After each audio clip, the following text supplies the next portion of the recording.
Assalamualaikum warahmatullahi wabarakatuh. My name is Siti Insani.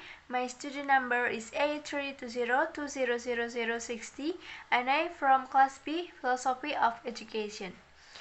In this video, I will explain about education for work. An altogether different approach would be to conceive of vocational education as part of a genuinely liberal education, something which has engendered the attention of a number of philosophers of education, Saint John Dewey, who questioned the legitimacy of the distinction between the theoretical and the practical. Someone who is merely trained need have no comprehension of the purpose for which she is being trained, and when successfully trained may well be incapable of exercising any judgment, moral or otherwise, about the value of that for which her training has prepared her. She is merely competent at such and such. It was the desire to see people trained in the skill required by industry and the business community that led to the soon to be discredited technical and vocational education. Invited in the 1918 to be intelligent and questioning in their preparation for the world of work. Vocational education can be liberating and provide opportunities for people to gain access to the form of knowledge through which a person is free from ignorance and opened to the imagines. One may well come to appreciate some things for an aesthetic, a scientific, or even a moral point of view through the practical world of building contemporary motor mechanics, whither one's view on the matter brings certainly provided a power challenge to those who would see liberal and vocational education as incompatible. And then the next is education for well-being. Enjoyed an existence made up of few and transitory pains, many and various pleasures.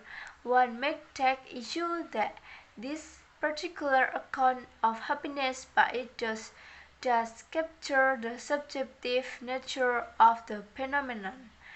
What makes one person happy may leave others unhappy. To account for well-being in terms of the quality of one's own subjective experience is particularly problematic. Those who are fortunate enough to find happiness in their life do so as a result of aim for something else, which result in their being happy with at least some aspect of their life, such as their relationship, place of residence, and so on. And then the next is well-being and desired satisfaction. The theory has an infinite plausibility in that it appears to disagree paternalist accounts of well-being, which assumes that flourishing consists in policing one's kind of life in particular, requiring teachers to fear children toward it. To this extent it is compatible with the values associated with the liberal democracy, whereby individuals should be allowed to pursue their own version of the good life, providing that in so doing they do not frustrate other people's attempt to pursue theirs. One of the most obvious problems with this account concerns the difficulties associated with determining which of our numerous and all too often conflicting desires we are expected to satisfy, and this is why exponents of the theory tend to emphasize.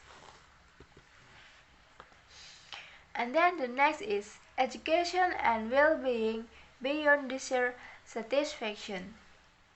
We have already seen how the official documentation related to the aims of education stress the importance of things like personal autonomy and the sharing citizen. The implication being that such character traits are desirable and necessary in order to flourish in our society. In other words, there are some things in which individually may be said to have a real interest. Now, my interests are subjective in the sense that they are mine. They are not subjective to the point of being entirely idiosyncratic. If, on the other hand, a dissatisfaction account of well-being were acceptable, we should have no reason to doubt that I could have a legitimate interest in anything whatsoever. Another way of putting this is so to say that unless a person's real interests were met, she would be harmed in ways that would not necessarily occur if her desire were frustrated. It is therefore incumbent upon us to show how the values associated with autonomy and caring are not only important enough to feature as worthy times of education on the grounds that they are quite properly essential component of a flourishing life, but that a proper understanding of what is involved in attempting to promote them results in an account of well-being far removed from the confines of a dissatisfaction account. Maybe that's all can I tell. If I have many mistakes, please forgive me. Wassalamualaikum warahmatullahi wabarakatuh.